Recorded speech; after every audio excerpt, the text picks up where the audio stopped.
It's my pleasure and honor to chair now a more than excellent panel. Europe in turmoil. We heard already about fragmentation and polarization on the one side, and about resilience, the culture of compromise, on the other side, about reasons for hope and concern. What we now want to do in the next around 45 minutes is we want to take up some of the ideas Mr. Stratmann and Mr. Patel have already spoke about, and to ask, what is the particular role and the particular contribution of science and research in this fascinating and sometimes fragile process of the European integration? And the other way around, what is the impact of the turmoil in so many countries and in Europe as a whole on science and research?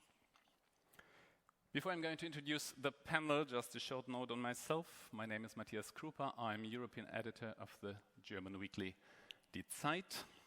And I was used to live and to work between 2011 and 2016 as EU correspondent in Brussels. Between 2011 and 2016 means from the high point of the Euro crisis to the Brexit referendum, which was almost the last event I covered in Brussels.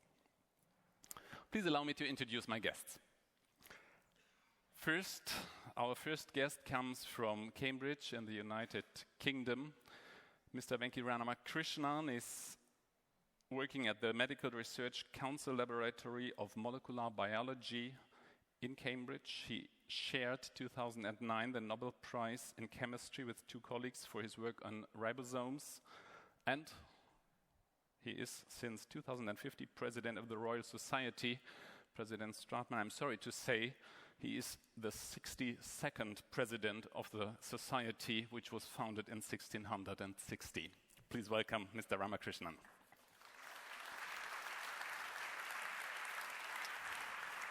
Okay.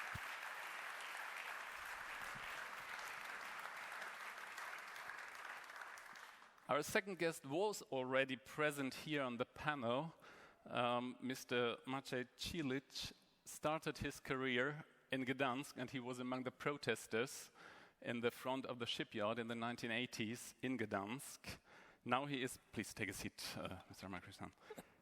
Now he is working as a biochemist and molecular biologist in Warsaw. He is, since 2005, president of the private and totally independent Foundation of Polish Science, and he was used to work as an advisor of former President Komorowski some time ago. Please welcome Mr. Żylicz.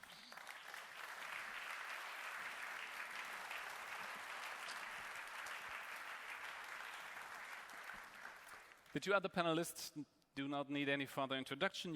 They were already present at the scene. Please welcome again Mr. Patel and Mr. Stratmann.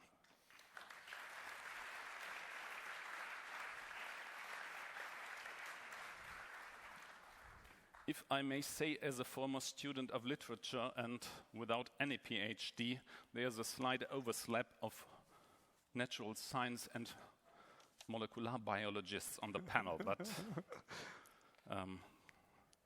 maybe this is by incident.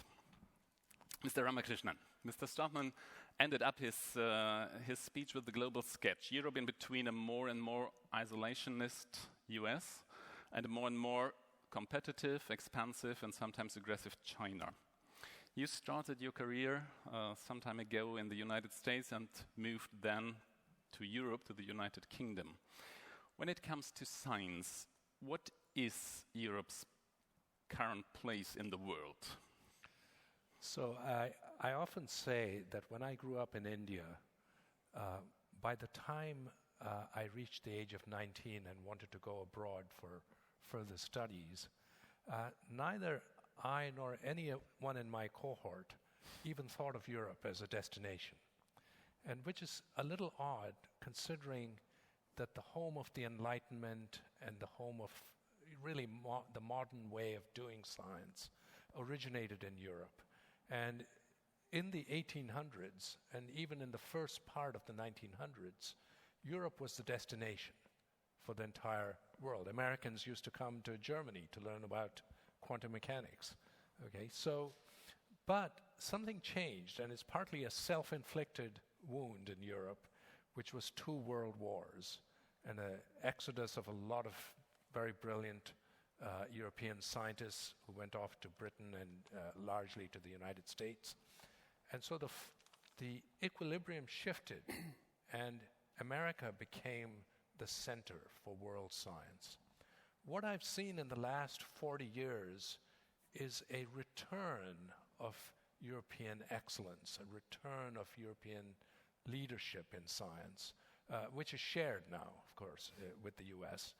And so that Europe is once again a destination for people from around the world. And if you look at the quality of European science, the amount of European science, you know, it's fantastic. The growth in the last 40 years has been just amazing.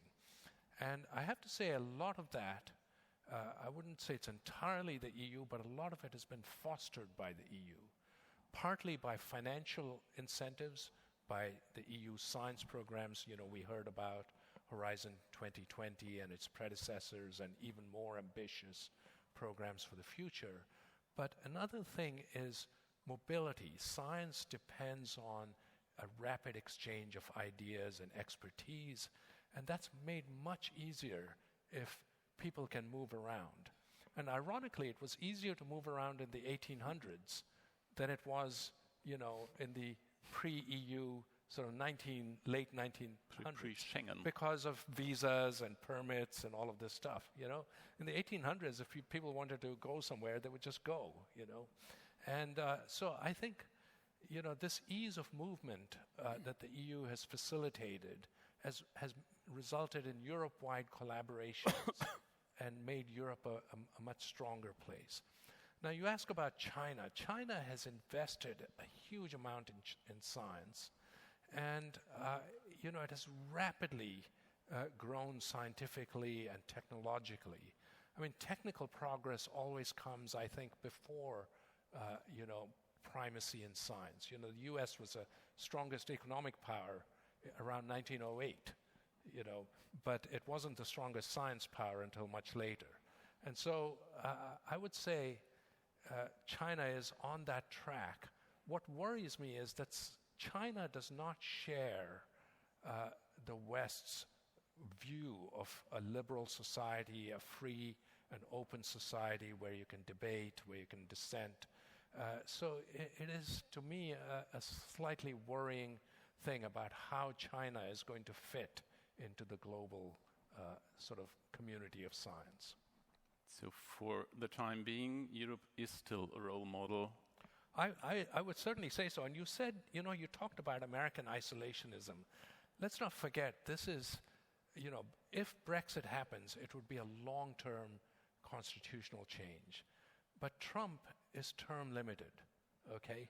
And, you know, there's already a huge backlash to Trump in the United States. So I'm not so pessimistic about the United States.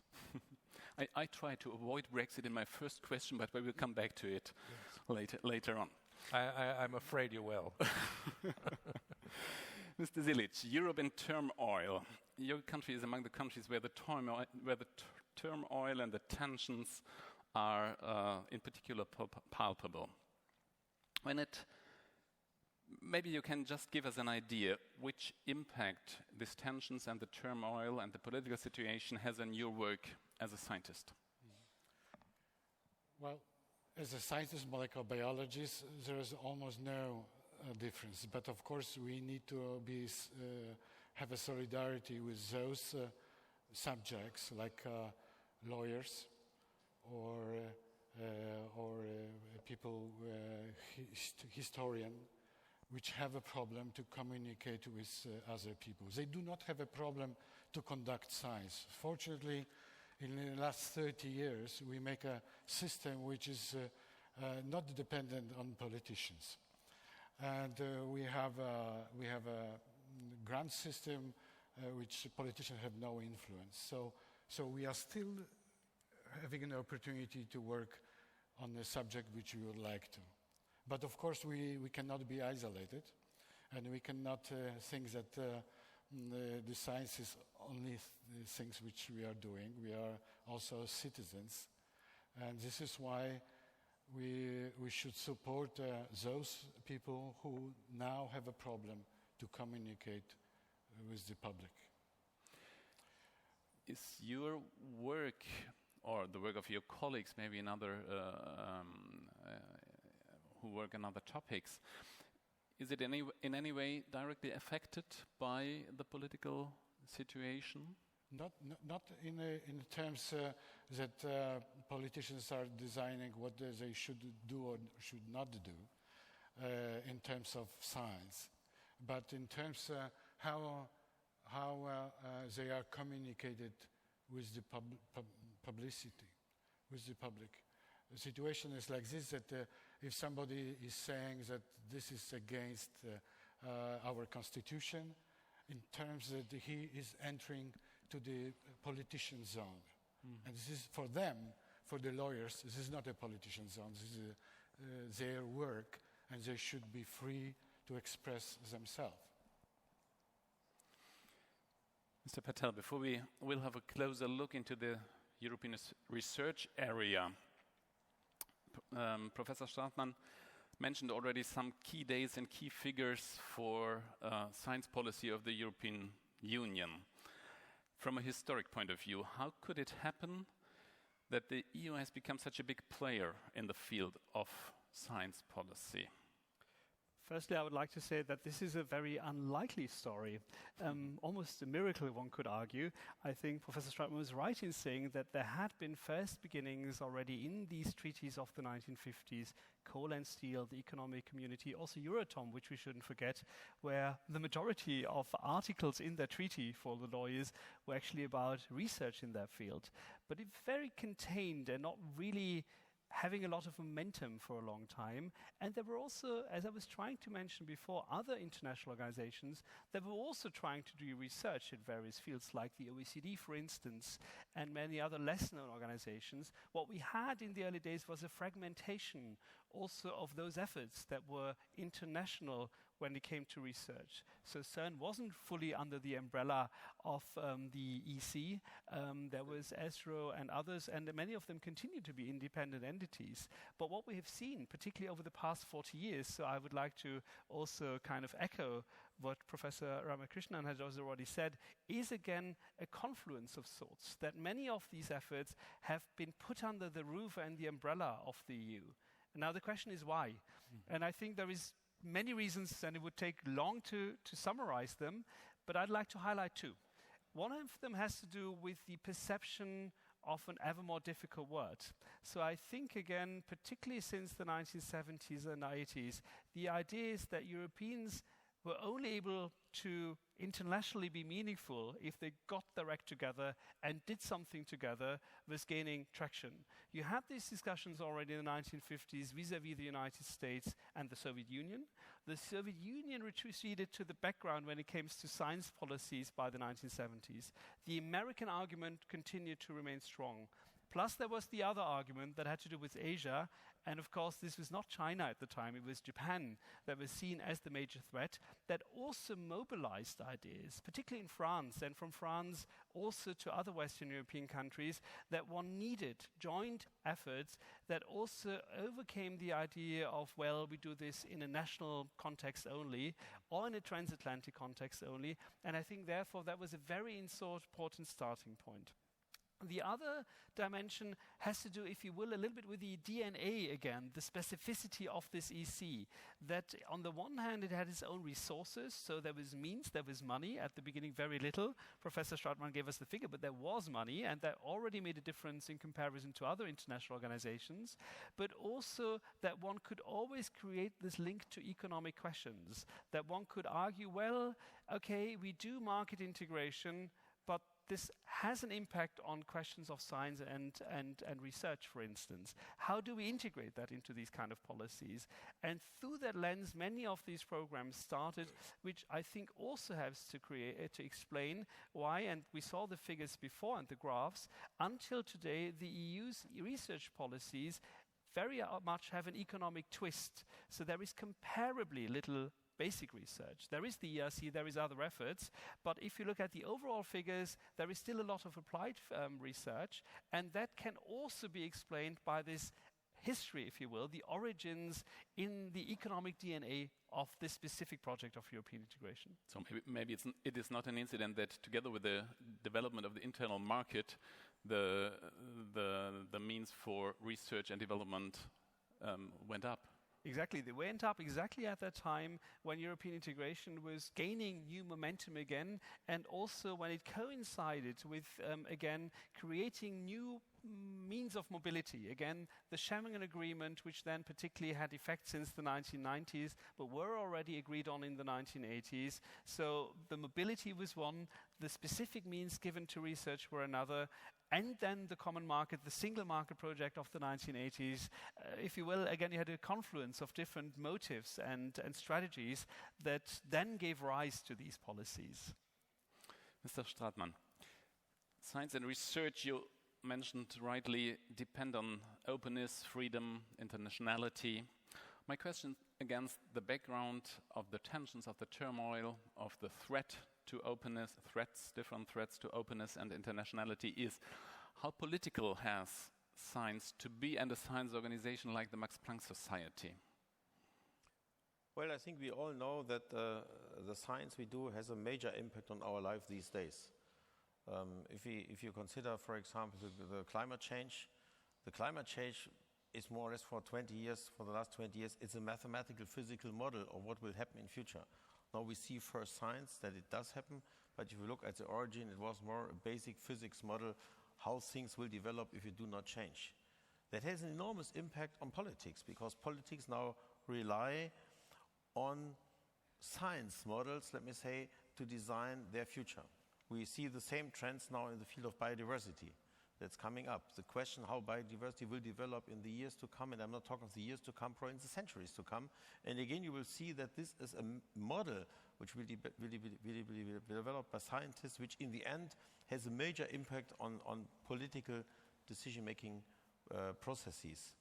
Then I think there's a second element which we all realize these days. Science has an immediate impact in technology. If we look back for our own life, if you look back for the last 30, 40 years, our life has changed tremendously due to tremendous progress in technologies, which more or less is almost always based on science. And there's a last impact which we also can see. I think these days, if you want to develop economic hotspots, it's no longer based on, let me say, the mining or these things. It's based on science, it's based on the knowledge, it's based on people are being trained in universities like Cambridge. These are the places which bring about, let me say, the economic strengths of countries. And so I think politicians have realized that science is really important. They see this in Britain, they see this in Poland. We have had discussions with ministries in Poland. We see this in Germany. We see this in Europe. We see this all over. And the impact of this is, of course, that if politicians feel that science is so important, then they want to have their hand on this, because they want to make sure that science takes a direction which they would like to see. This is why we now in Europe have this trend of missions, huge missions. We, I think, at least me, but I guess we share this view, we think that science is unpredictable. We do not know what the science breakthrough of tomorrow will be. I talked about CRISPR-Cas9. Nobody would have known what CRISPR-Cas9 would have been, 15 years ago. Now it has a transformational process in many fields.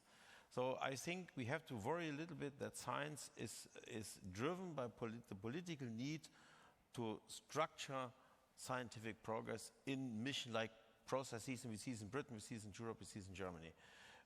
At the moment, I do not see there is a science threat in Europe from few elements, like Hungary probably, where it may happen.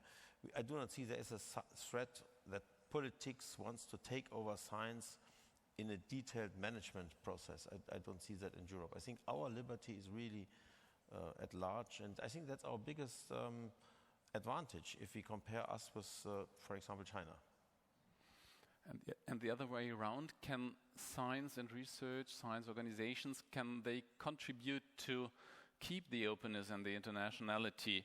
I mean, let us take the example of Brexit.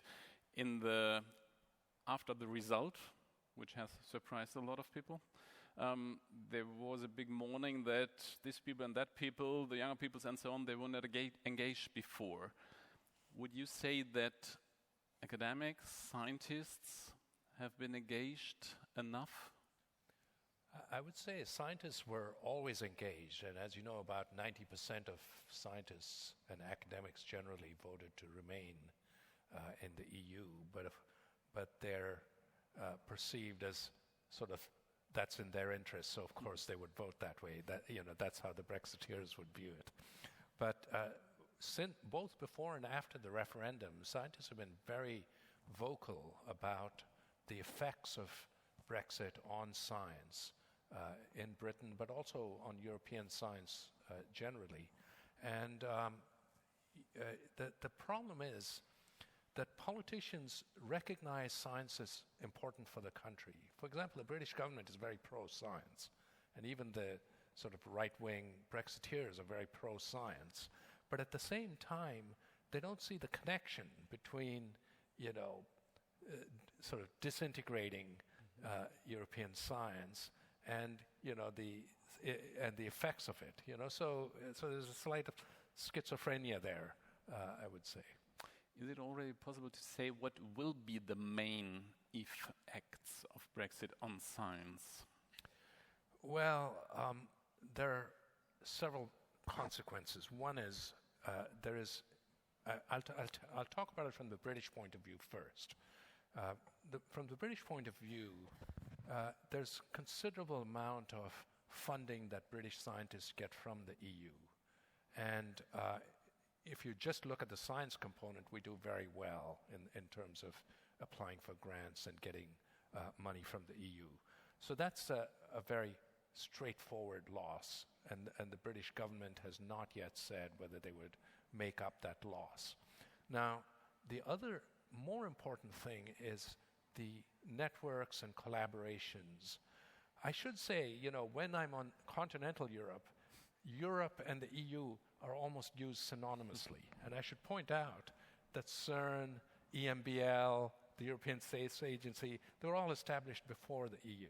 So I look at it more as a broader perspective, which is I would like people, wherever they are, young people, established people, to be able to move freely, short-term, long-term, etc., because that mobility is very, very important for science to develop. People bring in different ideas, even different attitudes and different perspectives.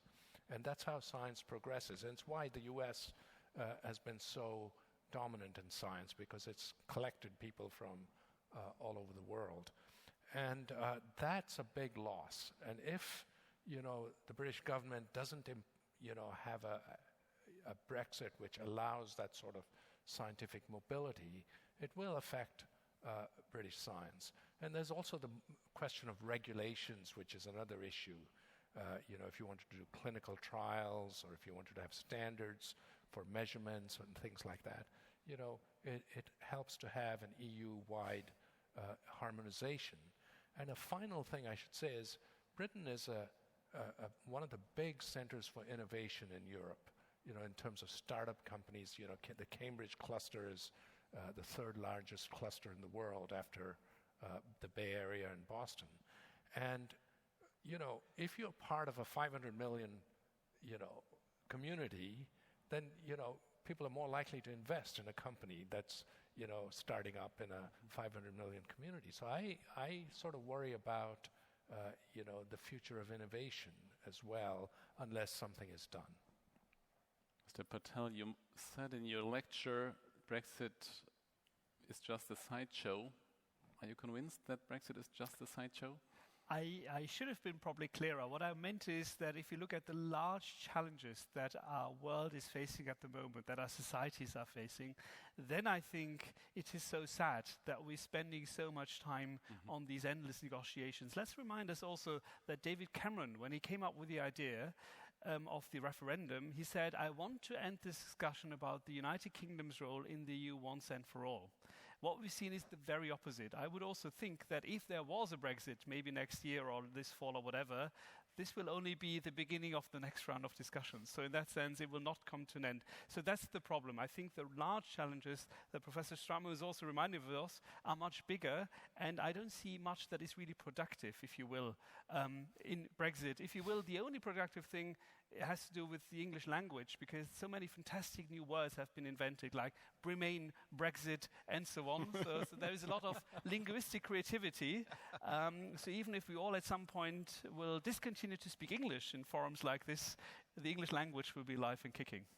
And thanks to Malta and Ireland, English is staying official language of the European Union.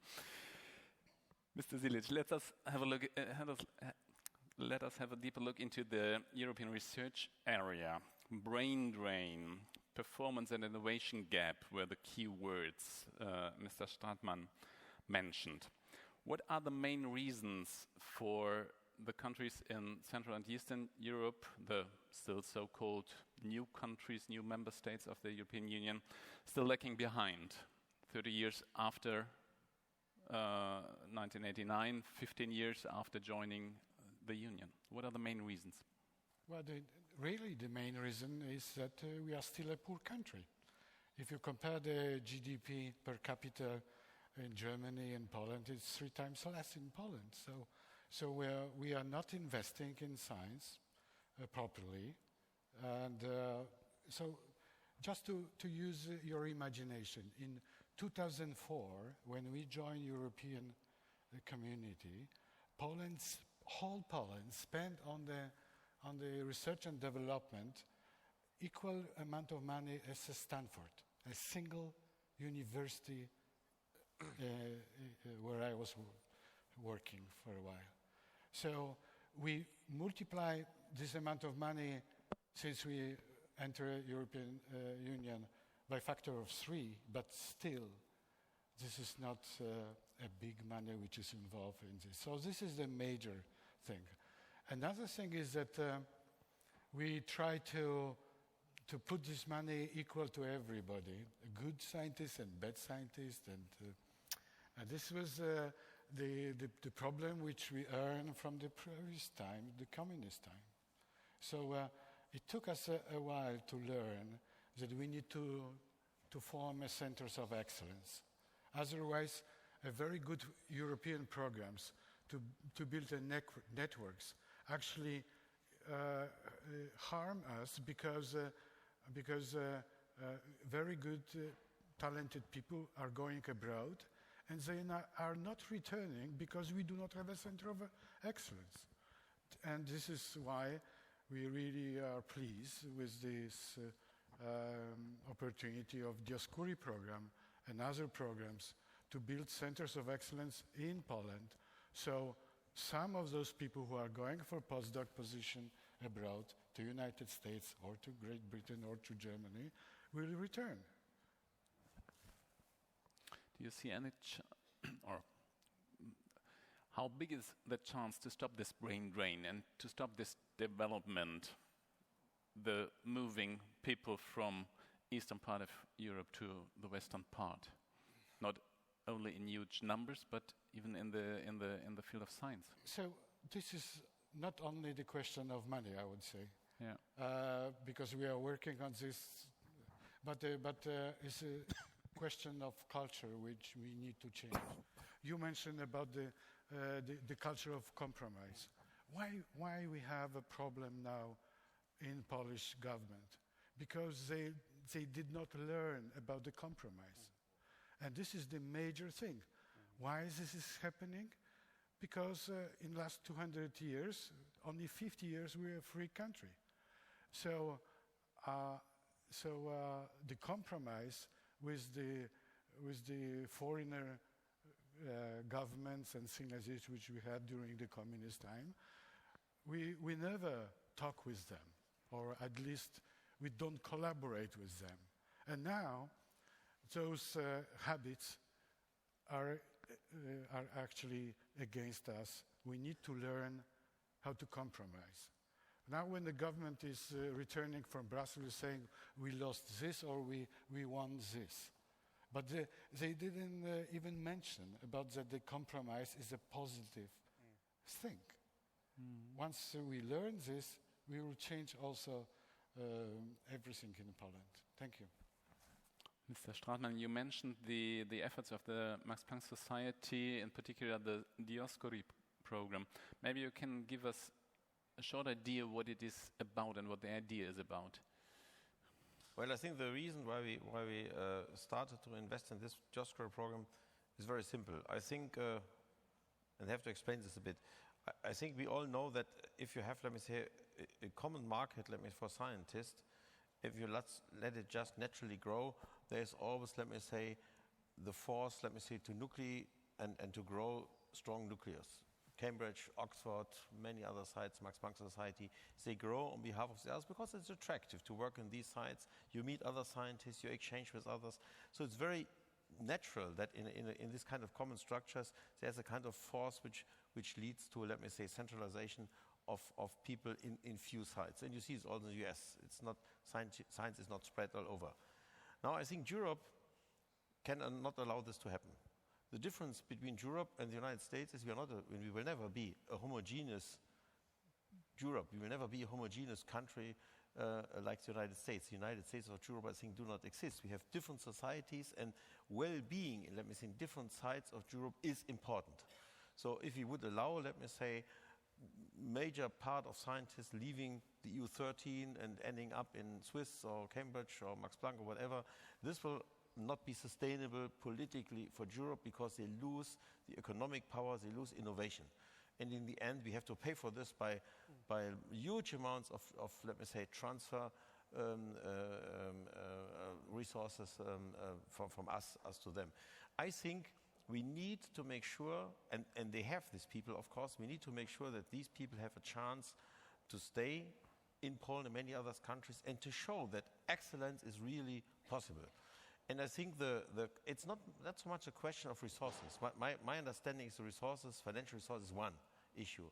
But the real issue, we have to live up with structures which can compete, let me say, with structures in major universities like Cambridge or the ETH or Max-Planck Institute or whatever it may be. And I think the Dioscuri program was to come up with an alliance, not to just transfer money from Germany to Poland, because that is very little and that we could forget about, but to team up with organizations like Max-Planck and organizations in Poland and to help Polish organizations, let me say, to establish structures which are really attractive for young people from all over the world moving to Poland. But at the same time, to make sure that the Max-Planck Society is part of this microcosmos, let me say, which keeps people in these sites also very much alive. And I personally feel it's quite successful. We get many applications. People want to go there. To a large extent, people who are Polish origin but had been living somewhere else. And I think in the end, and that is a little bit also what I see, what we have to deal with the Brexit, after the Brexit may happen, what we have to see that there has to be a common sense in Europe that we live in one boat. And it's not a good idea just to have a profit on one side on behalf of all the others. So there has to be some good idea how to make sure that living conditions are more or less in different parts of Europe somewhat equivalent. That is, I think, what you would call social peace. I think social peace is extraordinarily important. And I think in order to achieve social peace, we need economic well-being, more or less evenly distributed as far as it can be, and science is for that very important. Yeah, I would say that much of the turmoil, not only in Europe, but also in the United States, is caused by these inequalities. Yep. Some of them are geographical inequalities, others are, some other kinds of social inequalities. And what we are seeing is really a reaction to these social inequalities. And people are saying, well, actually, these large structures are not working for us, and so we want to go back to some other smaller entity where we had some control. I mean, I think that's the mentality, that's driving a lot of, there's a lot of nationalism on the continent, as you know now. So That's the same what you said in your speech. Those who are under pressure by globalization are asking what is EU doing for us. Maybe just to avoid a misunderstanding, I was not trying to say everybody should become a farmer now and be supported by the common agricultural policy, but rather we need new, more innovative tools that would replicate what was basically the function of the CAP in the early days of the Cold War. And there are research policies that are innovative, but also try to help those regions in Europe that are less well off. I think would be one important part of their cocktail of measures to really help these parts of the Union, but also then Europe altogether. So one thing, going back to your question, is that I think science could also melt the barriers between the politicians. The Ascuri program is an example. There are some differences between the two governments, Poland and Germany. Yeah. Well, I'm trying to be gentle. But still it was possible to design a program that both governments are putting money and agree on something. So this is a big achievement, I would say. And this is why, and this is the added value of science. Just not only the research and the results, but also the behavior of neighbors. Sorry. You asked me if scientists can do something to sort of counter this, and I wanted a chance to use my German sentence. Yes. Yes. So my German sentence is: Mit der Dummheit kämpfen Götter selbst vergebens.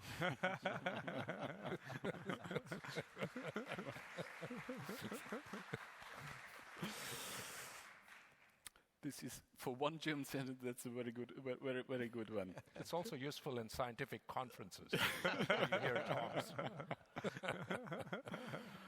But to have the full picture, the Dioscuri, and let us stay for a moment with the Dioscuri program, it was or it is not only meant for Poland, it is meant for other Central and Eastern European countries as well, and in some other countries it is much more difficult, if I get it right, than in Poland. Well, this is indeed true. I think Poland has put an enormous effort in its internal structures to at least to establish a seat, let me say, on which these scientific excellence can grow. And I think your organization is one example out of this. It's a private organization. It's an organization which makes sure that scientific excellence is the only criterion you work upon and nothing else. Many other countries do not have these kinds of, let me say, basic structures. And we have made clear for us it doesn't make any sense to invest, and it doesn't make any sense to step into some kind of collaboration if there's little, let me say, basis on which to build, let me say, such a center upon. Still, I think we think there are some other countries doing quite well. I think countries even in the Baltic states are doing quite well. I think the Czech Republic is doing quite well. So I think there is a will from our side also to slowly expand this. But we will do so step by step in order to make sure that we also really succeed in the end. Because it has to be also a well-accepted program. It doesn't make much sense to just expand a program on behalf of quality. I have to ask you directly, because it is a current topic. You and other, the Max-Planck Society, you for the Max-Planck Society, and some other German science organizations have signed an open letter to the Hungarian government and raising your concern about the legislation to reform, in parentheses, the Hungarian Academy of Science. It happened by incident that in an interview with our paper this week, the Hungarian Minister for Innovation, Mr. Palkovic, mentioned the Max-Planck Society as a role model for the reform which the Hungarian government has in mind. And on the other hand, he said that critics like you don't know about the facts in Hungary. Role model or don't know about the facts? What is it? Well, I think it's a total misleading understanding of how Max-Planck Society works.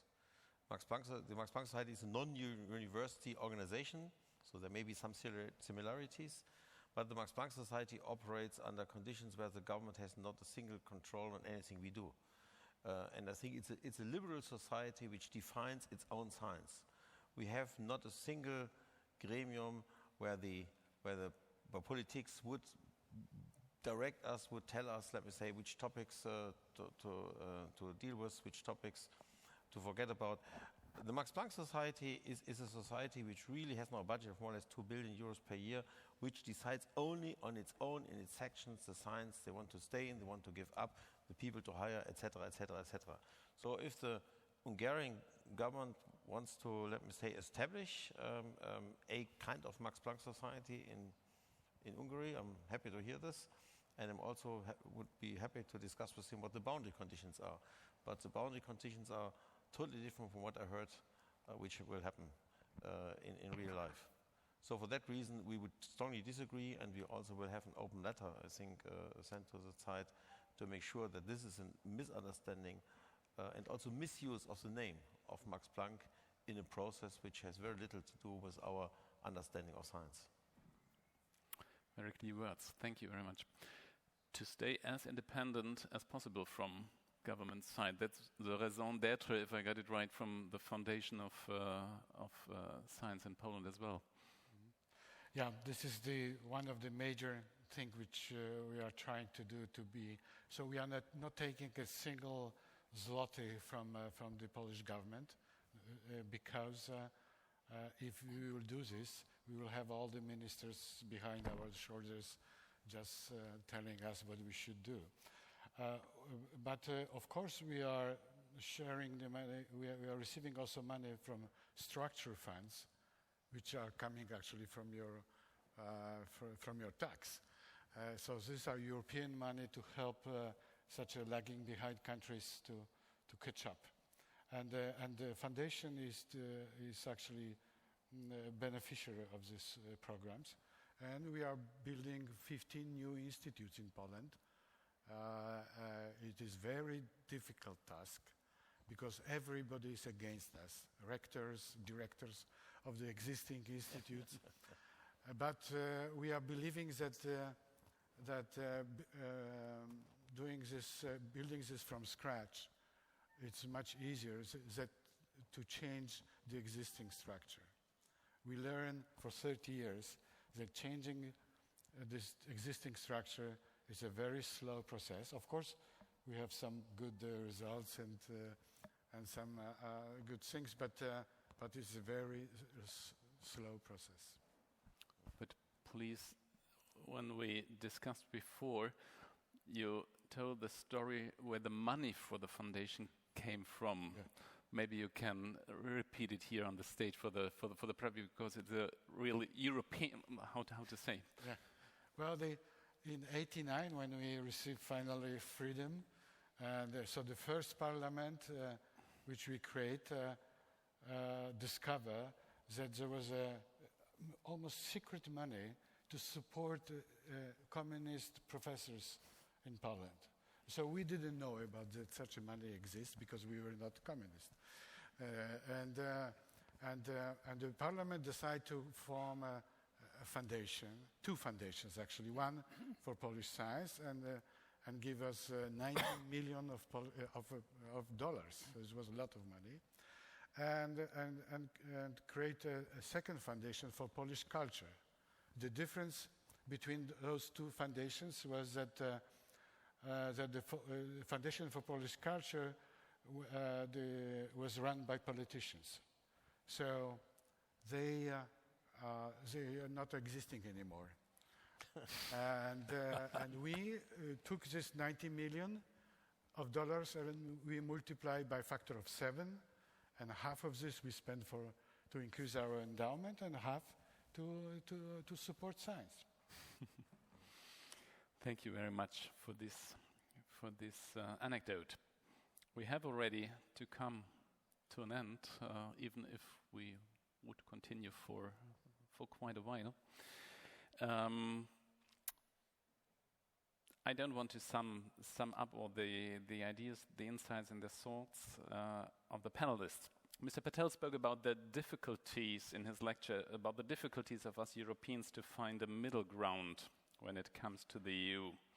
Either, to quote him, either the EU is seen as the magic bullet or at the verge of collapse. And he concluded on the European integration with a sentence I would like to repeat because I think it is really important. I quote, "Rather than proceeding as the implementation of a master plan, the EU we have today appeared in fits and starts. By listening to you, I've been wondering who, if not scientists and researchers, should understand and sympathize with this modus operandi in fits and starts." So, gentlemen, thank you very much for your contribution and your insights. Thank you very much for your attention, and please stay seated. There will be another music at the end. Thank you very much.